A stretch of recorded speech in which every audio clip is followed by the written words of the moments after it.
1, 2, 3, 4. The Brutally Delicious Podcast.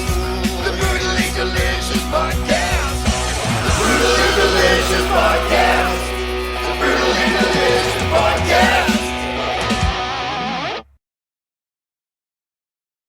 What's up, everybody? This is Dark Macek with Brutally Delicious, coming at you with a review of Sweet and Lynch's brand new album, Heart and Sacrifice. So, I previously reviewed the most recent Stryper album, which was shared on Facebook by Michael Sweet himself. I'm also a pretty big fan of George Lynch's work with Doc, and those first 4 or 5 albums are absolute classics, and Wicked Sensation by Lynch Mob is awesome. So, these two paired together, what could go wrong, right? The end result is pretty fucking awesome.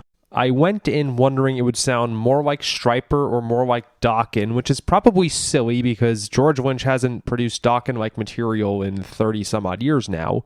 It was heavier than I thought either one would be producing, except that Transgressor off of the most recent Stryper album sounds a bit like this one's opener. I'm already spoiling stuff. Let's talk about the songs. As I said, opening track, it's already heavier than anything I've ever heard George Lynch do. We've got double bass drumming. We've got, like, speed metal. The production sounds pretty modern. The drums definitely don't evoke the 80s. The bass is settled nicely in there. It's kind of an old school guitar tone, but still heavier than like classic Doc, and it's a cool mix. Michael's vocals, as always, sound tremendous. He's hitting really high notes. You'd think he was maybe 30, let alone, I presume he's around 60. And these dudes are producing music that makes them still sound hungry. I sort of envision something like when Steve Perry released new music 5 or 6 years ago with that single No Erasing. He wasn't trying to do Journey or anything. It just sounded like a more mature, I love my life and where I am and let's reflect on it. These guys sound like piss and vinegar. Let's move on. Leaving It All Behind. This is really good songwriting, not just good metal songwriting. It's kind of poppy, but in the best way possible. Great solo by George Lynch. Going into this, I was really saying to myself, God, I hope he still brings it.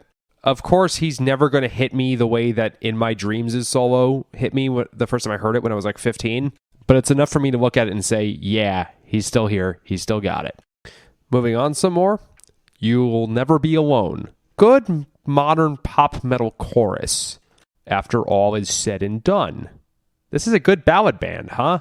I hate it when this comes up, but I never loved Dawkins ballads, but this band seems to be able to write them. I'm guessing Michael Sweet helped write it. I don't know whether he's playing guitar in this album, but I know he is a fairly prolific songwriter, so maybe he contributed. Will It Ever Change? This one's more modern. It reminds me a little bit of The New Winger, specifically their single Proud Desperado, which was co-written by Desmond Child. Great solo, again. And the last one we're going to talk about is It's Time to Believe. That main riff is the biggest ripoff of Metallica's Seek and Destroy since 1320 by Megadeth, specifically the section right before the solo, not the main riff. In a way, it's kind of cute. These dudes have both been around the block. I'm sure they knew about it when they recorded it. It was probably a tip of the hat. Still, though, fun song.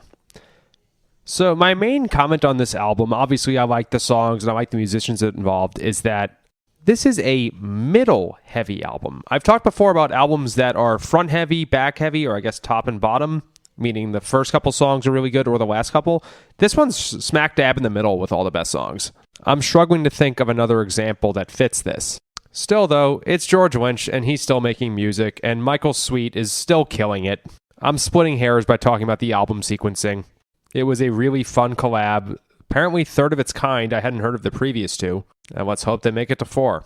Rock on. Ever wonder what a punch from Elton John feels like? Or how you'd cope with having turned down the chance to be in Nirvana? Or what signal Keith Richards gives when he wants you to get the hell out of his hotel room? Fans of Too Much Effing Perspective don't have to wonder, because they've heard these exact stories and a jillion others on our podcast. I'm Alex Hoffman, former tour manager for Radiohead. And I'm musician and comedy writer Alan Keller. On the TMEP show, we get guests like Nancy Wilson from Heart, Jeremiah Freites from the Lumineers, and Modern Family's Julie Bowen to tell us things they may have only shared with their therapist, clergy, or a TMZ stringer. So join us on Too Much Effing Perspective. That's EFFING Perspective. The only podcast you crank up to 11.